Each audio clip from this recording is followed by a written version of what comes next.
Tell us about Todd Belden. Todd Belden, yes. Todd Belden is a member of the Belden Brick family, those Beldens. Todd has a business with his dad and brothers up in Grand Rapids, Michigan. It's called Belden Brick Supply. But Todd's an up-and-comer. He's a young man that the industry needs. We need young talent like that, and especially people that are established in the distribution network. Was just a great, quality individual. He is. He's a quick learner. He did great in setting up the presentations to architects and restoration contractors and that in the Grand Rapids area. Just awesome, and he is just a wealth of knowledge now as he. Todd, I've known of Todd for a bit. I don't have any particular stories to tell about Todd, but just all the Belden crew and all they do for the industry, I just really have appreciated knowing them. What's neat is it was more than just business. It was, a friendship. We, with Todd Belden, Mason Cosmetics wouldn't be here today if it wasn't for Todd Belden. He was original partner with Rick and I. Oh. He come on board to really help us and just help Rick. Really, both of us were really going to help Rick. I ended up staying on, but I didn't realize just to get him that. going for a few years. And if it wasn't for Todd Belden, we wouldn't be here today. So That's great. It's a great thing.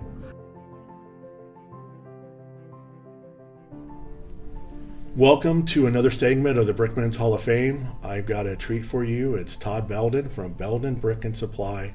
We're on site in Grand Rapids, Michigan. And Todd's been a dear friend. And Todd and I kind of grew up in the business together, even though we came from two different ways when we were young. But we spent a lot of time in early years. And I give a lot of credit to where I'm at today. We're going to reveal some of that to you. I like to tell the story. My brother and sister-in-law, my brother Chris and sister Paula would come see us. And there's an old saying, love to see you come, I love to see you go. And sometimes Todd, I'm that for Todd. Todd will love to see me come, and he loves to see me go. But I could truly tell you with my brother and sister, you always hate to see them go. You don't want them to go. And when I'm with Todd, I can tell you the absolute truth that love to see him come, and I wish we could spend more time together. And really, I wish we do. We get so busy with all the time and all the things we do, we just don't. But we just sort of have some great memories together. And what I'd like to do is have Todd Belden introduce himself to you, and this is a time for him to share a little bit about the business. I won't say it's an empire that he's grown in Michigan. It's amazing from his dad to him and brother and all the involvement they had. But Todd, tell us a little bit about you and Belden Brick Supply. Well, my father bought what was called the old Grand Rapids Builder Supply in 1979.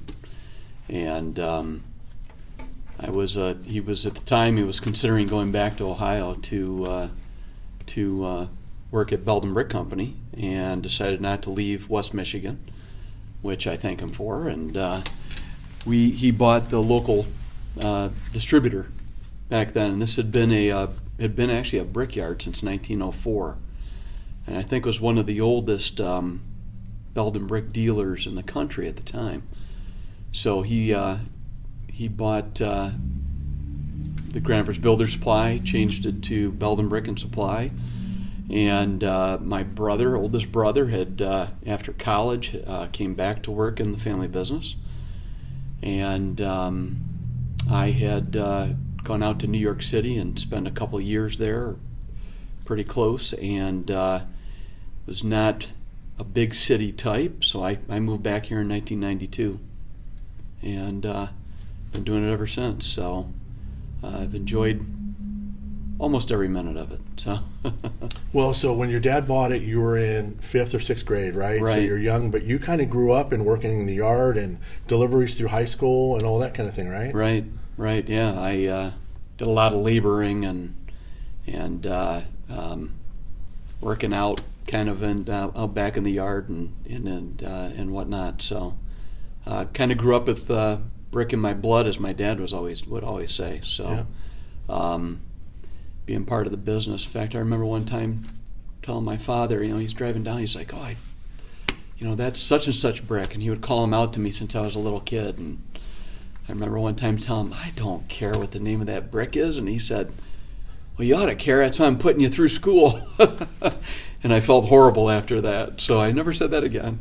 That's great. But, Yeah, we can't help it, and you do that now for your kids, right? Yeah, You yeah, go through I it, do. you can't help it, right? Right. I sold that job. Yeah.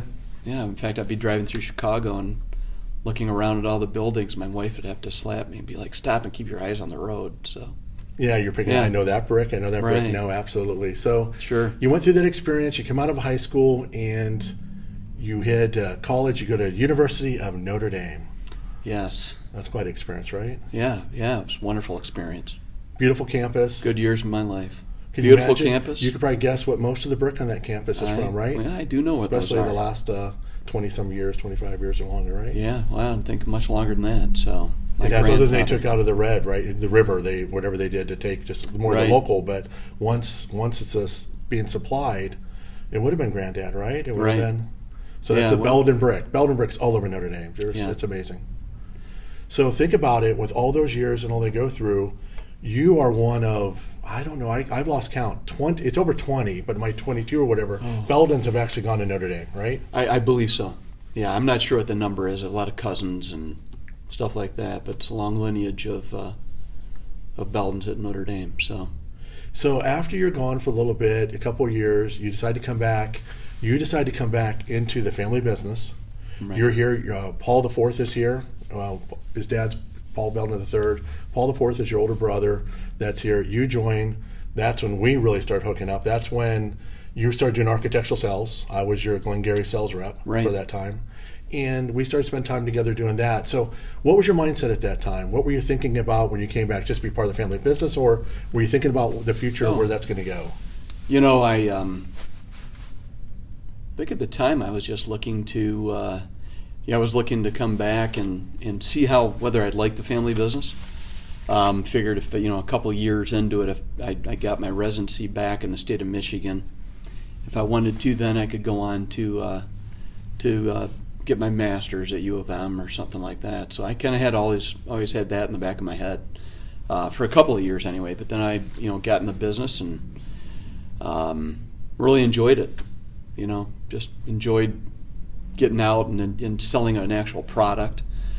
My education, I guess what I studied was finance and accounting, and a lot more fun selling a product and working with guys like you and all that kind of stuff, and a group of people. So You took to it fast, especially calling the architects and the thanks. detail of it and all that. That was really a good run, and the business was great back then too. As Yeah. far as a lot to do, a lot of stuff to Right. build and go. I had a good teacher in my father. So We both did. Definitely, yeah, yeah. we both did. So with your dad, think about your dad's vision early on, because at first you and I weren't really thinking about it much, other than he was poking me for more territory. Can I have more territory? And we had, at that time in Michigan, we probably had over 25, 26 brick dealers that I was watching. I didn't have the Detroit area, but the rest, they were covered everywhere. Your dad was always saying, I can cover that everywhere. By county, he'd work me county by county. But he had a vision for a long time, maybe not all of Michigan, but if I remember right, he really wanted most of Western Michigan, from the top to the bottom, right? Do you remember that with your dad? Kind of the push and... yeah, I think as the years went on, we kind of saw that not a lot of what you call dealers didn't really, I think, call on architects quite so much, at least in the state of Michigan. So, my father, when he was when he worked for the family and the Belden Brick Company, he would go out and call on architects. The dealers didn't, and he would call on the architects, get things specified, and then turn it over to a dealer. And that was kind of the mentality when we came in, or I came in, that we would certainly, it was all about the architect and servicing the architects. So, and as we kind of spread out to do that and work on projects, we would kind of see, hey, there was nobody else there that was locally there that was really working with those architects. And I think that's probably when he started saying, hey, we could sell your product in that area and that type of stuff. So and as time went on, it definitely seemed to, obviously the industry consolidated down as you needed to spread out to be able to keep to keep your fixed costs and spread those fixed costs and everything and be even more competitive. So You did. There was a lot of pretty cool projects throughout, and your dad didn't even say to me or you would, hey, if we had that area, we would sell your brick, but since I don't, I'm going to sell this other brick, and you're my competitor. Right. We're battling a little bit. But if you think about the days of Lincoln Brick, that was in the market. They're a huge player. Now, they cover a lot of state. It sold like a distributor to dealers. We know they do all that stuff. And you had Western Concrete, that's 5 or 6, Houghton Lake and Cadillac and Petoskey, Traverse City. They really covered a lot of different block and brick. You had 4D was a big player, brick, and on the east side of the state. And you had a lot of those guys. They're not around anymore. Yeah. They are all gone. You have really held firm to that. Well, and I think, Lincoln, that was their philosophy. I think they sold through dealers, but they had guys that were out that specified product. And I think my father always saw them as the major competition. And so, in a way, it was probably pushing against that as the competition was sort of in the back of his head. One of the greatest advantages that you had and your dad had was the brick lines you had, particularly Belden, being the name in your family, but saying that product line, even though it might have been at some time a little higher price because it's a better quality product, Lincoln they had a lot of problems because of some of the lines they had, and not picking on those manufacturers, but it was about price, selling price for them, and a little more expensive brick, but some of the results weren't as nice, especially when a nice blended brick and the quality it did and some of the colors. So we saw that through the years, right? Yeah, no, absolutely. Well, but definitely, we were lucky to have the partners that we did, and that we do today. Obviously, with the manufacturers that we represent, I feel are the cream of the crop, and we really don't need.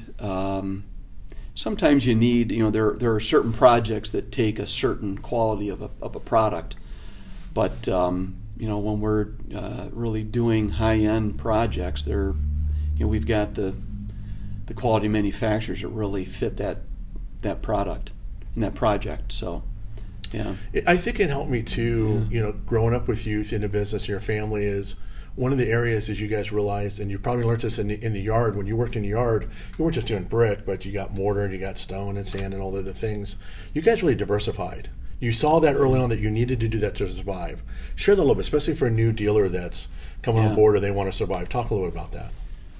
Well, there's still some guys out there that sell only brick, and we saw that the other products were making some headway, and manufactured stone and whatnot, and so we've reached out and really have brought on. Today there are so many manufactured stones, and really there aren't, I don't think, a lot of great manufactured stone manufacturers. We've partnered with those, and then with natural stone. So with the advent of the new saws and everything for cutting thin veneer, the stone quarries have become so competitive with their product that was probably about, time flies, so maybe it was about 8 years ago that my wife and I, who I work with, she actually manages the day-to-day operations of the business. We got in a plane and we flew off and went and visited probably about 6 different quarries, and built some relationships with them, had meetings, got set up to purchase stone from them. Was that in Wisconsin, or where did you fly to? Or did you go to Texas? We had been in Colorado, Arkansas, Oklahoma, Texas, kind of all over, really. And a lot of that came from listening to some of our builders. There was a gentleman in the area that had kind of started a business, and he didn't have the infrastructure really to service the customers as well as we did. So the builders, a couple builders kind of reached out and said, geez, why don't you go out to these quarries and do that? And at the time it was like, he's got some relationships with them. We were working with him at the time, and eventually, as that kind of waned, we thought, why don't we go out and take a look and see who we can find? So, very nice. Yeah. So we've got, stone itself is a big part of our business today. And if we didn't do it today, I'm not sure we'd be tough to keep the doors open, really. Is a stone a little bit higher price square foot than brick is, though? Is it that you're seeing it? Is it right now? Quite a bit. Yeah, quite a bit higher, I think. So let's talk about that. The brick market, you and I have talked about this in the past, especially with the builders. It's pretty much a gone market overall. I mean, there's a few spots, but it's all about price. It's all about square footage. And share your thoughts a little bit that, they're beating up the brick manufacturers, be more efficient, get the cost down, let's be more affordable. And do you agree with that, or do you think that we're missing the boat as far as how we market and promote and sell brick? Well, I think when I got in the business, everybody was worried about, well, how much is that? How much is that? And, we couldn't sell stone because it was, stone installed in the walls, $50 a square foot in our markets. And I don't think it's come down at all, but we're doing a lot of stone. And I think it was validation that if somebody wants a product and sees the value of it, they're going to, they recognize that value and will pay for it. The material itself isn't super expensive, certainly much more though than brick. So brick has a lot of great advantages. It's just unfortunately that, and you and I have talked in the past, my wife ran a $25 million ad budget for Bissell Corporation, and she comes here and she has about $25,000 of an ad budget. But one of the big things has always been I don't know any industries that don't market their product and have a long track record. And brick, unfortunately, in a way, is such an old product. It's always been an industry. It didn't have to advertise. It didn't have to market. It didn't have to extol the great value of brick. And so it hasn't. And, back in the day, everybody would buy it, so people competed a lot on trying to be a good price and a good value. And somewhat to the effect that I think we're still today too fixated on that cost structure by far. The stone guys, even fake stone is, as much as brick, and the good looking, the good fake stone is more, and it's because they put a lot of money into marketing. Yes. And the brick industry doesn't do it. I'm really concerned about where we're heading. And even though we're both involved with it in the brick industry, but it's the association, there's just no money. I mean, they're trying, but there's just really, like you said, there's just no money. Like with Rhonda, you talk about the budget she had. Right. They would love to have that budget, even part of that, but they don't. And they're trying so hard in so many different markets, but it's just a losing battle. And the builders, it's too easy for them not to use brick now if they're still selling the houses.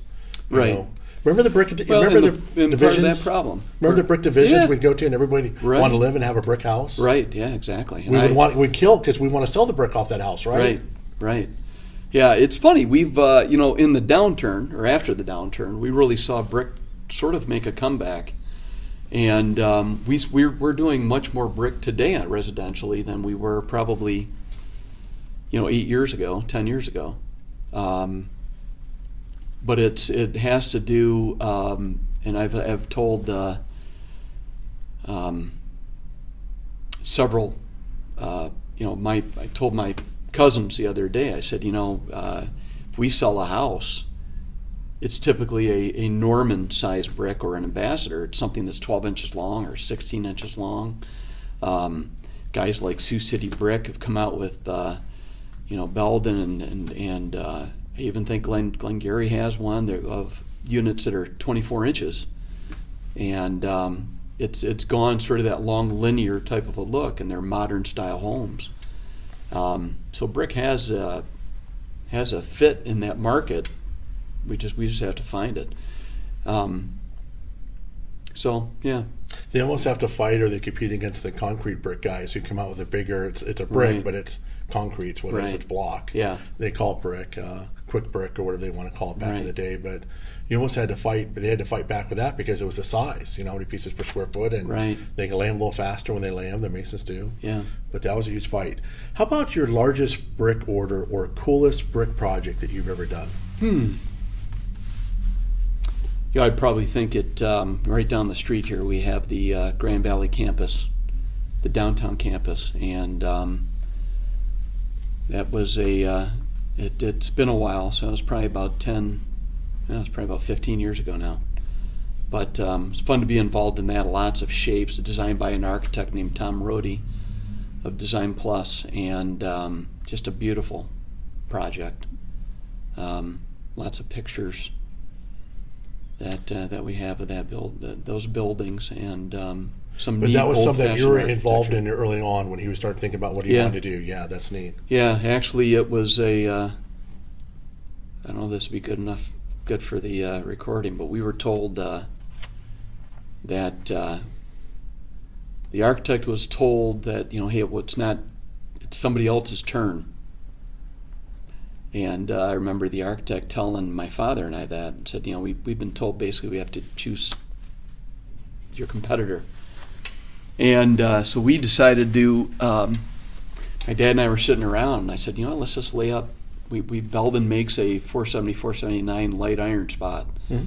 And they wanted something in that kind of color range. And I said, why don't we just let's lay that up as a sample. It was nothing like what they were looking at, but we laid up a big sample of it, and they saw that and said, my gosh, that's the brick. And we got the job. Oh, that's great. Yeah. Yeah, we don't So- like when they want to share and do the entire No. market like that they do. How about advice for someone that's a distributor that's coming to the market today? How about advice? What would you suggest or say to them? Or bricklayers out there that's trying, struggling, wants to survive. I know the Yeah. architectural aspect you hit hard. Boy, that's a way to start to get business and Yeah. secure a market. But what else would you suggest to that? I mean, for us, it's just service the customers and do the best we can, whether it's an architect to a homeowner. So we kind of had some conversations about that the other day, and our we've got 4 individuals here in this office that are here just for brick selections, stone selections, people building homes, doing landscape, and we've got some. We've invested in those people. Got some good people that really, I think, take good care of the customer. So it's just taking good care of the customer. I picked that up for you guys a long time ago when I went to Rose. It Yeah. was the landscape business. That was something a little different than just selling Yeah. brick. Even though there's brick pavers, Right. it's a whole huge market. I'll tap into that later with you Yeah. too. But yes, that was right. Right. That's a pretty good percentage of your business, Absolutely. right? Yeah. And try to diversify. So we've got the trucks, we've got the equipment, we've got the infrastructure to be able to deliver and take care of that contractor customer. So it's good business to get involved in. So Todd, we have something special for you. Something that you'll probably appreciate than most people in their entire lifetime. And what it is a Brickman's Hall of Fame Todd Belden class of 2018. How about that? Very So that's for nice. you. Well, thank It's right you. there. And then we have a little something to tell you is just a little certificate for you. You probably want to get a frame hanging on the Right. wall. Right. Yes. You probably want to do that. But man, you're just, I'm telling you what, you're awesome. I just appreciate you doing this No and being a problem. part of this. And I got to tell you, you're an awesome guy and always be awesome. Okay. Well, thank you. Always be It's awesome. been a lot of fun. I mean, it's been a wonderful career because of guys like you. So I'm thanks for the honor. You're Appreciate too it. kind. So Todd Belden, everybody, we're going to take a break. We're going to bring it back. And we're going to do kind of a fun segment and maybe a little educational things we'll learn from Todd. So thank you. Appreciate you watching. Tell us a little about Rhonda, and tell us about your four wonderful daughters you have. Well, Rhonda and I are going on 10 years, just over 10 years actually, going on 11 years, I guess. And she was a marketing manager for the Bissell Woolite brand. And The $25 million budget, right? Exactly. And she had, when we got married, and it was kind of hard to take vacations because she didn't have as much vacation time as I had. So we got talking about it, and she was thinking of making a change, and she was thinking about doing some consulting. I had said to her, well, if you do that, we could probably be one of your first customers. And so she came in and was talking to my brother about doing some marketing and things like that, and he wound up hiring her to do some marketing, and the next thing I know, she was here like 40 hours a week. And I was sort of like, hey, she wasn't supposed to be working with me. So I wasn't real sure that we could work together. And so we went on like that for a bit, and she took more and more of a role. And you know me, it can be kind of hard to work with, probably a little bit once in a while. And so she came to me one day and said, I'm going to start looking for another job. And Oh no! I was like, well, you can't do that. You're too important here now. So I had to talk her into staying, and it got me right in line. And ever since then, that's been about 8 years ago, and working with her has been wonderful. She's a sweetheart, and obviously puts up with me, and just the love of my life. So it's been great to be able to work with her, and we spend a lot of time together. It's actually hard to be apart sometimes. So, and I have 4 incredible daughters from 23 down to 17, and 2 in college.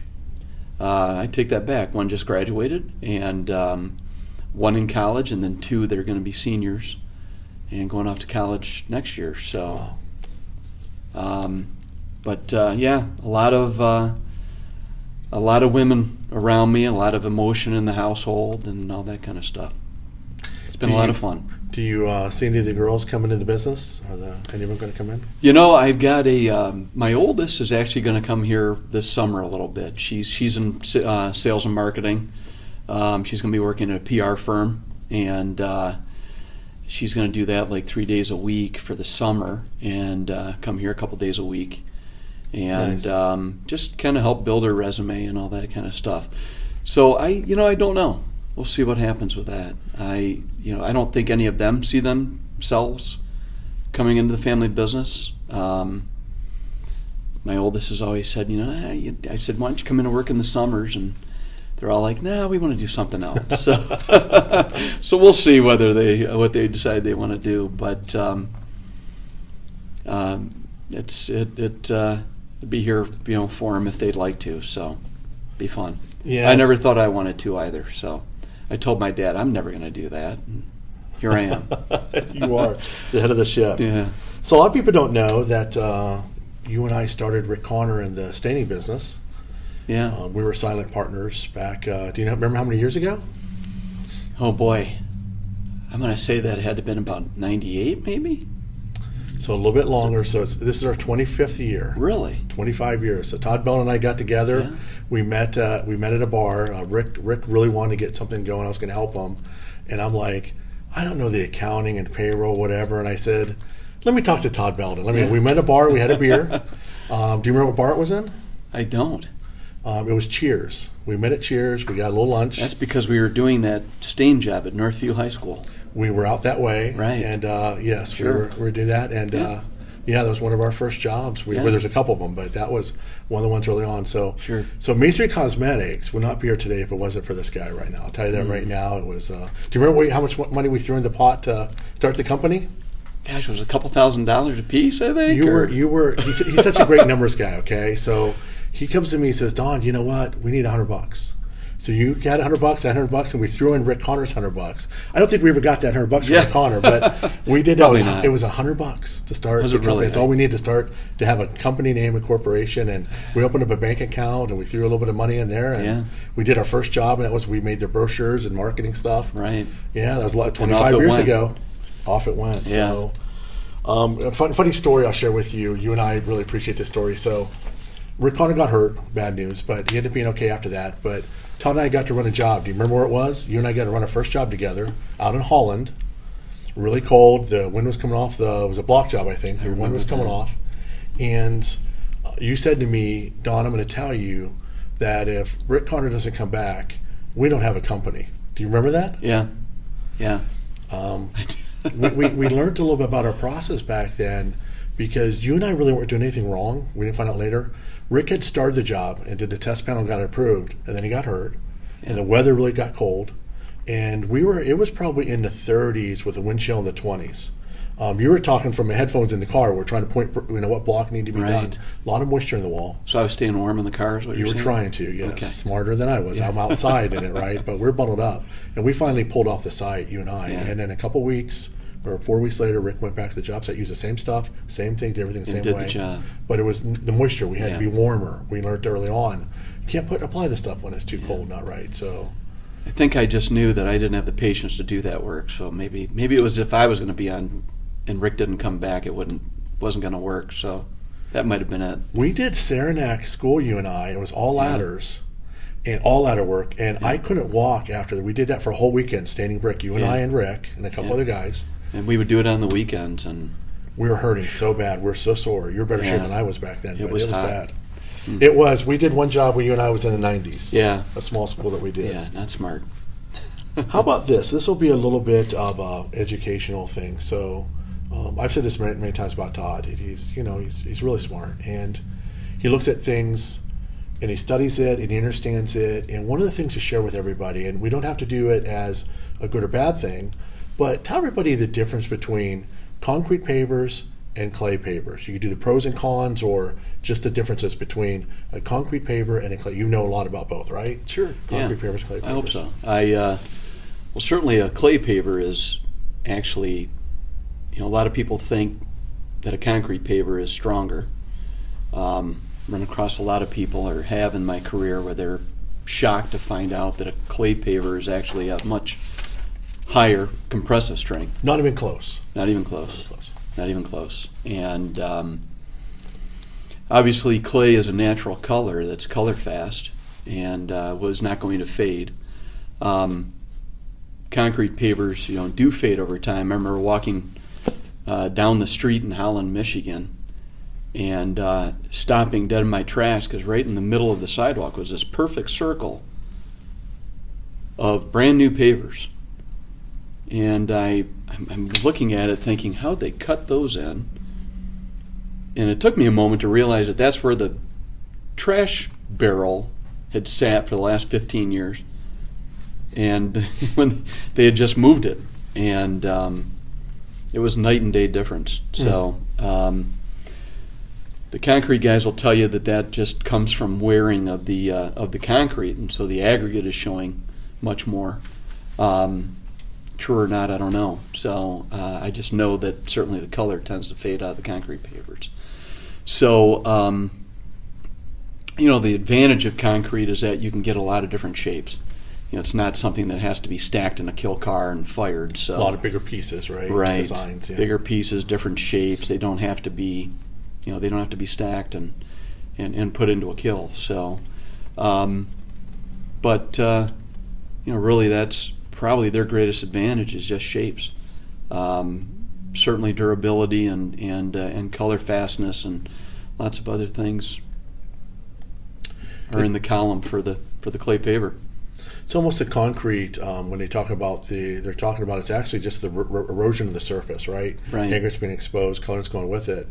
But you're absolutely right. It's a combination of both. Some of it's just losing color within the first year, Yeah. which is amazing. And every year they tell us, "I got it fixed. It'll be great the next year." And then then it just does. Right. It just keeps happening repeatedly. But we color enhance a lot of pavers now. We sell kits for that around the country. So Right. we're trying to solve and help that.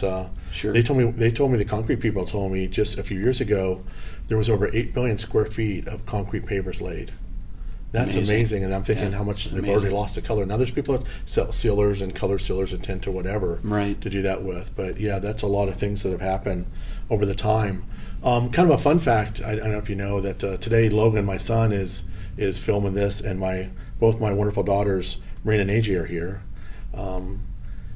Many years ago, when Logan was born, the day he was born, Todd took care of Marina for me. Took her to school, did all the things we could do while Logan was actually born. So I was the first person to hold Logan, and before even Peggy got a chance to hold Logan, Todd got to hold Logan. So Yeah. it's kind of things. You were there while he was born, and the whole 9 yards, and tell you just appreciate that, appreciate all those years ago, and all the things the baby you held is Yeah. now videotaping you and doing the Right. whole production today. How about Amazing. that, huh? So I'm glad they're all here to help us. So if you had somebody that was new, that was coming into sales, to sell brick, knowing you as well as I do, you're going to say you need to sell more than brick, but to specialize, someone wants to be, whether it's for a brick manufacturer, which you know really well, or as far as a dealership, a young person that's coming in the industry, what would you suggest? What would you say to them as far as advice or something to look forward to do? A lot of the business, I think, is relationships. And I find a lot of young people tend to, and I communicate a lot through email to some young architects. They tend to like that. I think that's very second nature to them.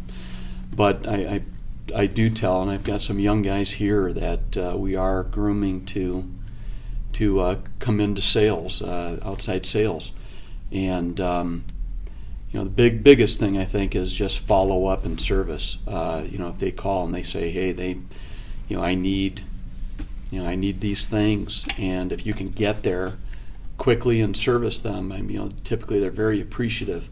Thanks for how quickly you got it here. But and a lot of it's just communication, getting to know your customer, and whatnot. So it's hard work. So making sure you work hard. I know my dad, has always said that. He's always said that we as a family work very hard, and I hope that's the case, and we'll continue it on. So you definitely had that with everybody you had here. Todd Weston was a rock for you for so many years, the residential sales, and Todd just retired with it. But I could tell you, Todd Weston, whenever I would call, would always take time. And I'm more like Todd Belden, where I'm like, okay, I got things to do. Let's hit it and go. I've got a waiting list. And Todd Weston would say, "How's your family?" And I always appreciate that because I didn't do enough of that. I was always, hey, what do you need to do? Let's get you taken care of and try to be efficient, good service. Sure. But Todd was that relationship guy. He really was. Yeah. And where you have Tom Swaney, who does really a lot of work, but Tom's back like us, more efficient. I got next, what's next or whatever. But he'd work the customer service, work the customers. You're not there, Tom's on you. Yeah. Hey, I need that product delivered, right now. Let's get it going. This guy needs it. So. Yeah, for him, it's for Tom. It's all about the customer. He works really hard for the mason contractor, so and for the architect. So it's Todd was certainly in the residential, was building more relationships probably with the masons, the local house masons, and the home builders. So definitely very much all about that relationship. And Todd's just a great guy to get to know. As is Tom. I think number one, you've got to be personable, got to be able to have a conversation.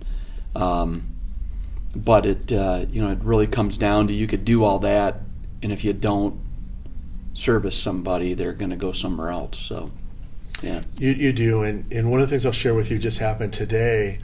You guys were always efficient about the counter experience and knowledge and what they would have, and to be able to share as people come in and walk in the door. And when we came into today, and it's been a long time since I've been here, and my kids, they haven't been here forever. Right. And it was the same thing. It didn't change. Everybody we received so well. How can I help you? What do you need? Do you want coffee? Do you want water? Okay. I mean, absolutely just like it's always been. But I travel everywhere. I travel all the country. I can tell you. That's what I see. I see everything that's different. Some things I don't even comment on. I see working and not working. But it's not there everywhere. It never has been of all the years. And Right. you shared earlier today about even some of the other dealers. Some of those dealers that you talked about, I actually was their architectural rep because they didn't do any architectural sales. So if I competed against you guys, it was me against you versus them. Right. But if we got specified it, we'd sell through them. But hopefully they'd take care of that residential market for us, that we Yeah. couldn't take the time to do. But you were already on that early on. So you giving anybody a new tip or advice, you got to diversify right, and Right. it's about the customer service. Yeah. And get to know the people. You got to Definitely. see them. Yeah. We went through an era with the engineers where they wanted to do just email us, right? We're seeing them all Right. too much. Yeah. Like, can I bring you something or whatever? Like, I just saw you last week, Yeah. Foster. I don't want to see you again. And then when you don't stop as much, it's like, how come you don't come over? And why don't you Yeah. come around? That's Right. a huge test of time that there's a balance, right? There's Right. a balance of both of Yeah, us. So. definitely. Sure. Todd Belden, everyone. It's been a pleasure. I'm just so appreciative that he did this, and he's a part of a family of what we're trying to do and create. Something we're trying to catch. I told the story in the beginning about Todd. It's always good to see him, and I love spending time with him. But it's catching a moment in time, and that was what this was all about today. So, Todd, thank you. Thank Yeah. you. Todd Belden, Thank everybody. you, Don.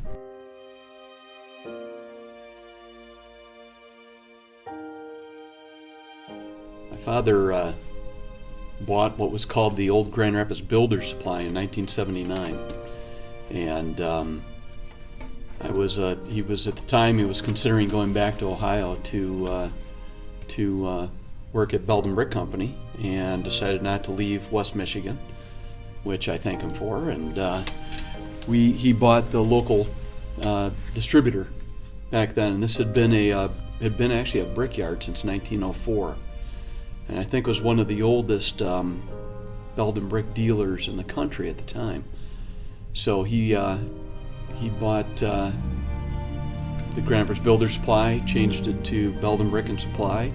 You are one of, I don't know, I've lost count. 20. It's over 20, but my 22 or whatever. Beldens have actually gone to Notre Dame, right? I believe so. Yeah, I'm not sure what the number is. A lot of cousins and stuff like that, but it's a long lineage of Beldens at Notre Dame. So obviously clay is a natural color that's color fast and was not going to fade.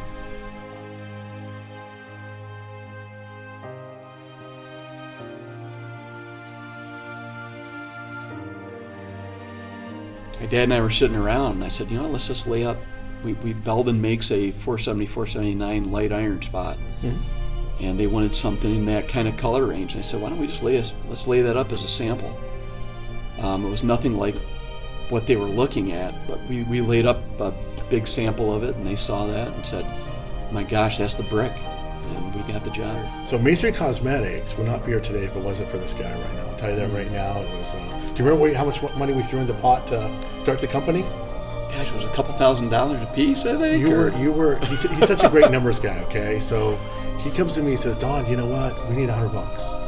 So you got $100, $100, and we threw in Rick Connor's $100. I don't think we ever got that $100 from Rick Connor, but we did. Probably not. It was $100 to start. Was the it company. really? It's all we need to start to have a company name, a corporation, and we opened up a bank account and we threw a little bit of money in there. And we did our first job, and we made the brochures and marketing stuff. Right. Yeah, that was And 25 off it years went. ago. Off it went. Yeah. So Todd and I got to run a job. Do you remember where it was? You and I got to run our first job together out in Holland. Really cold. The wind was coming off. It was a block job, I think. The wind was coming off. And you said to me, Don, I'm going to tell you that if Rick Connor doesn't come back, we don't have a company. Do you remember that? Yeah. Yeah.